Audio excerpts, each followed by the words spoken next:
পড়ে গেছিলাম।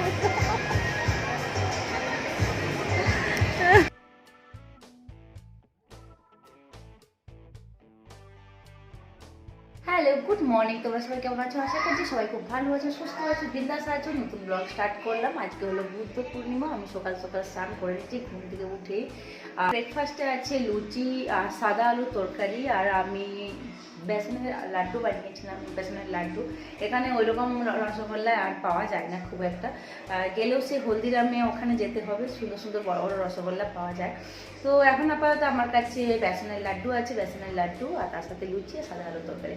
তো চলো ঝটপট ব্রেকফাস্টটা বানিয়ে সন্তাইকে দিয়ে দিই। সন্তাই অনেক আগে ঘুম থেকে উঠে গেছে, 8টা সাড়ে 8টার সময়। এখন বাজে 10:30, এখন 10:30 বাজে। তো সকালে উঠেই আমি ময়দার সাথে আটা মিক্স করে আটাটাকে করে রেখে দিয়েছি, মেখে রেখে দিয়েছি লুচির জন্য। এখানে দুধ গরম করব সকালেই, আমার সকালে পুষ্কর 1 গ্লাস দুধ দেবো ভেবেছি।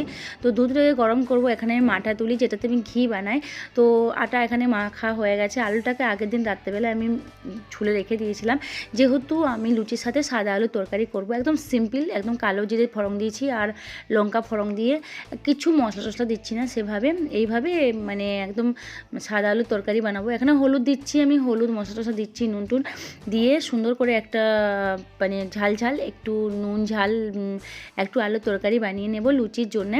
আর এটা ভীষণ ভালো, সকালে যেহেতু আমরা খালি পেটে খাচ্ছি সেহেতু তেল মশলা খুব একটা বেশি খাওয়া উচিত না। তো সেই জন্য এই আলুর তরকারিটা ভীষণ ভালো। তো ওইদিকে আলুর তরকারিটা হতে হতে এদিকে আমি লুচিগুলো বেলে নিচ্ছি। লুচিগুলো ভাজা হয়ে গেছে, আর কয়েক কটা ভাজতে বাকি আছে। ওইদিকে দেখি আলুর তরকারিটা। তো আমার এই লুচিগুলো মোটামুটি আমি একটু ময়দাও মিক্স করি, কারণ তাহলে ভালো। আমি আটাটাও মিক্স করি ময়দার সাথে। তো এটা যখন আমি লুচিটা বানাই মোটামুটি 1 থেকে 1.5 ঘন্টা আগে চেষ্টা করি যে আটা মেখে রেখে দেওয়ার, তাহলে এই যে ফুলে আছে সুন্দর করে, তাহলে ফুলে যায়। আর যদি না মেখে রাখি তাহলে একটু ভালো স্মুথ হয় না, টাটকা করলে ঠিকঠাক করে ফোলেও না। আর এর সাথে আমি একটু চিনিও দিয়ে দিই। চিনি দিলে কি হয়, চিনি দিলে তো এটা খেলে কোনো ক্ষতি করে না। কারণ মিষ্টি আমরা কোনো কিছু লুচি ময়দা খাওয়ার পরে যদি আমরা তেলের জিনিস খাওয়ার পরে একটু চিনি খেয়ে নিতে হয়, এটা আমার শাশুড়িমা বলে, যদিও জানি না আমি। আর এই যে আলুর তরকারি, এটা আমি শিখেছি শ্বশুরবাড়িতে এসে, কলকাতা এসে শিখেছি। তো এই আলুর তরকারিটা আমাদের যেহেতু প্রতি সানডে হতো এই সাদা আলুর তরকারি আর লুচি। তো সেই জন্যে আমি আর কয়েকটা লুচি বাকি আছে, এগুলো একটু ভেজে নিই। তো সেই জন্যে আমি এখানে এসে শিখেছি। আর ভীষণ ভালো টেস্টি খেতে, একদম হালকার মধ্যে, ভীষণ সুন্দর। তো চলো, আমার লুচি ভাজা প্রায় শেষের দিকে, আর কয়েক কটা বাকি আছে। আর ওইদিকে একটু আলুর তরকারিটাও হালকা ঠান্ডা ঠান্ডা হয়ে গেছে, আলুর তরকারিটাকে দিয়ে দিই বাটিতে। আর সন্ধ্যায় আজকে একটু বেরোবে, তো সন্ধ্যায় স্নান টান করে রেডি হয়ে গেছে। এবার সন্ধ্যাকে আমি একটু ব্রেকফাস্টটা দিয়ে দিই, ও খেয়ে বেরিয়ে যাক। আর সানডে মানেই তো একটু লেট হয়ে যায়, এমনিই লেট হয়। তো চলো ওকে দিয়ে দিই। আর আরিয়ানকে আমি 3টে লুচি অনেক আগেই দিয়ে দিয়েছি। আরিয়ান যেহেতু অনেক 11টা সাড়ে 11টা বাজতে যায়, তো এতক্ষণ ধরে না খেয়ে থাকবে। ওকেও বললাম ঠিক আছে আজ লুচি খা। তো সাধারণত খুব একটা খায় না, খাইয়ে দিতে হয়। তো চলো ওকে সন্তাইকে দিয়ে দিই, তারপরে আরিয়ানকে দেখবো।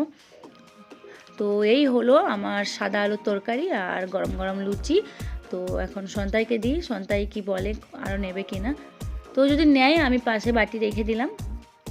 এখানে আরিয়ানকে দেখি কী করছে। আরিয়ানকে দিয়েছি, ও টিভি দেখছো, একটা লুচিও খায়নি।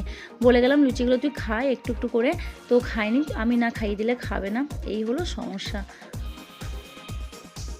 এখন 11টা বাজে, তো এখন জন্য আবার লুচি আলু তরকারি বানালাম, এখন আজকে দিতে যাচ্ছি। তো চলো,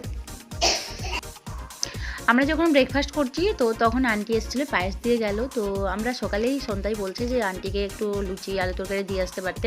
তো আমি ভাবছি কি জানি ব্রেকফাস্ট হয়ে গেছে কি না। আমরা 11টা সাড়ে 11টার সময় ব্রেকফাস্ট করছি, কেউ বাকি থাকে নাকি। তো ওই জন্য আর দিতে গেলাম না। তো এখন আন্টি এসেছিলো, আন্টি নাকি স্নান করেনি, পুজো করেনি। তো ওই জন্য আন্টির জন্য আরও আমি শুধু ময়দা দিয়ে কিন্তু এটা লুচিটা করলাম, এটাই আটা মেশাইনি। আবার আলু তরকারি করলাম। তো এখন আন্টিকে ওটা দিতে যাচ্ছি। এখন 12টা বাজে, আন্টি এখন পুজো করে তারপরে খাবে ব্রেকফাস্ট। আর এখানে আমি ভাতটা নামিয়ে দিয়েছি। আর একটা একটু এই যে কলমি শাক, এটাকে আমি ধুয়ে, এটাকে সব কেটে নিয়েছি, কেটে ধুয়ে এটা ক্লিন করে একটা ডাব্বার মধ্যে রেখে দিই। আমার পুরো সপ্তাহ চলে যায় এইভাবে। সকালে তাড়াহুড়োর মধ্যে কাটার জন্য সময় হয় না, ধোয়ার অনেক সমস্যা। এখন বেজে গেছে 8টা, দেখতে পাচ্ছ, দেখা যায় না কেন জানি না। কালকে আমি আর পুচকু একটা মানে ময়দা দিয়ে যে মানে কেক বানিয়ে কেক মানে গুঁড়ো ময়দাটা, তো ওটা কাটিং করে একটা ভিডিও চ্যালেঞ্জ, হ্যাঁ মানে চ্যালেঞ্জ না, এটা মানে গেম খেলেছিলাম। তো ওটা ভিডিও যখন এডিটিং করছে দেখছি পুরো ঝাপসা ঝাপসা মানে হোয়াইট হোয়াইট হয়ে গেছে। তো ওই ভিডিওটা ছাড়বো, ছাড়তে পারছি না, দেখতে দেখা যাচ্ছে না মানে আমরা যখন কাটিংটা করছি ওইটা। তো এখন 8টা বাজে, আমরা যাচ্ছি একটু ঘুরতে। আজকে যেহেতু বুদ্ধ পূর্ণিমা, কালীবাড়িও যেতে পারি, কালীবাড়িতে আছে। তো এখন সন্তাইরা কোথায় গেল সেটাই দেখছি, সন্তাইরা কোথায়, মনে হয় পার্কে চলে গেছে। তো দেখি চলো পার্কে। এই সন্ধ্যাকে খুঁজি খুঁজি করতে করতে সন্ধ্যায় গেছে পার্কে, আর তারপরে আমি সন্ধ্যাকে পার্কে দেখি, আমি পার্কে গেছি, সন্ধ্যা পার্ক থেকে বেরিয়ে গেছে। 3-4টে বেরোনোর জায়গা আছে। তো তারপরে যা হোক লাস্টে দেখা হলো, দেখা হওয়ার পরে আমরা এখন আপাতত যাচ্ছি, কোথায় যাচ্ছি জানি না, একটু বেরোনোর ইচ্ছে ছিল না আজকে, একটু শরীরটা খারাপ লাগছিল। তো সন্ধ্যায় এই আরিয়ানের জন্য বেরোলাম। তো দেখি কোথায় যাচ্ছি এখন। আপাতত আমরা কোথায় যাচ্ছি জানি না, এখন হেঁটে বেরোলেও হতো, কিন্তু গাড়ি নিয়ে বেরিয়েছি। গাড়ি নিয়ে মানে কি মানে কি বলবো, কোথায় যাবো জানি না। তো এখন আমরা চলে এসেছি এখানে একটা মলের সামনে এসে আমরা ভুট্টা খাচ্ছি। এই ভুট্টার গল্প করলে আর মানে কি বলবো, অনেক কিছু মনে পড়ে যায়। আমি একটা ভোজ আড্ডা, একটা গ্রুপ আছে, গ্রুপে আমি মানালিতে ভুট্টা খেয়েছিলাম, সেটা দিয়েছিলাম। সে কত যে কমেন্ট, কত নেগেটিভ কমেন্ট পেয়েছিলাম। যাই হোক লাস্টের দিকে পজিটিভ কমেন্ট অনেক পেয়েছিলাম, তার জন্য ভালো লেগেছিলো। তো তারপরে থেকে আমি ভোজাটাতে প্রচুর পরিমাণে আমি খাবার শেয়ার করছি, মানে খাবারের ছবি আর কি শেয়ার করছি। তো এখানে দেখতে পাচ্ছি ভীষণ সুন্দর, এখানে কিছুটা সময় কাটাচ্ছি আমরা, আর ভুট্টা খাচ্ছি। ভুট্টাটা ভীষণ বাজে খেতে। তো এখন আরিয়ান খুব এনজয় করছে এখানে, ওর জন্যে বেশি করে বাইরে বেরোলাম, কারণ ও আনন্দ পাবে বলে। আর এত সুন্দর একটা লোকেশনে আমরা থাকছি, যেখান থেকে সব কিছু 5 মিনিটের রাস্তা, গাড়ি নিয়ে তো এলে 2-3 মিনিট, দেখলে একদম সামনেই ছিল। তো আমরা এখন এখানে সময় কাটাচ্ছিলাম, আমার ভীষণ ভালো লাগছে থাকা জায়গায় এসে।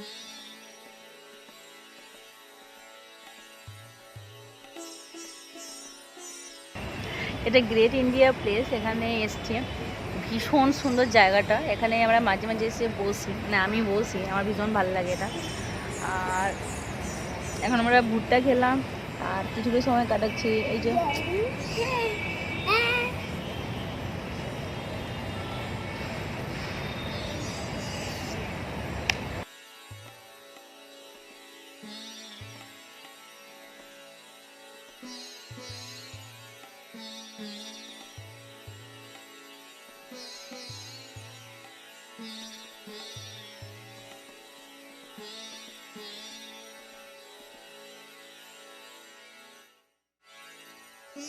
তো এখন চলে এসেছি ভিতরে এসে রং বং চং অনেক কিছু রঙিন দেখছি জিনিসপত্র। আর এ তো খালি ফোন দেখে যাচ্ছে, ফোন কিনবো বলে। আর আমার পুচকু তো ভিতরে এসে এনজয় করে যাচ্ছে। তো খুব ভালো লাগছে, আমি কথা বলছি, এগুলো তাকাচ্ছি, তোর মাইন্ড। তো এই ঝকমক আর এখানে বসে ভাবছি এই ড্রেসটা কিনবো, তারপরে ভাবছি কবে পরবো এটা তো আমার আর লাগবে না কাছে। আমার তো মানে আমি বয়ফ্রেন্ডের সাথে দেখা করতে যাবো না, আর আমার অ্যানিভার্সারি মানে কী বলে, আমার এনগেজমেন্ট পার্টিও হবে না।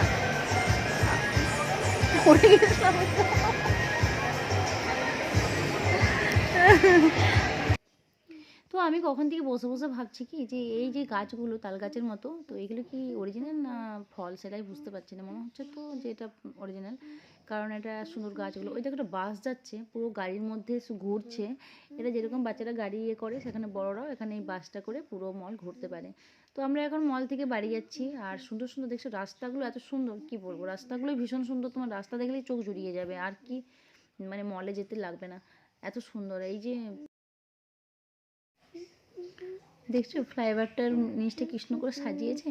তো চলো আজকের ব্লগটা আমি এখানেই শেষ করবো, দেখা হবে পরের ব্লগে, সুন্দর একটা ব্লগ নিয়ে আসবো। আর দেখে থাকো, আর যারা দেখছো তারা কমেন্ট করো তাদের কেমন লাগছে না লাগছে, মানে তাদের মানে তোমাদের কেমন লাগছে না লাগছে। যদি ভালো লাগে অবশ্যই জানাও, আর খারাপ লাগলেও অবশ্যই জানাও। আমি দুটোই নিতে চাই, আর দুটো থেকেই আমার একটু উন্নতি করতে চাই।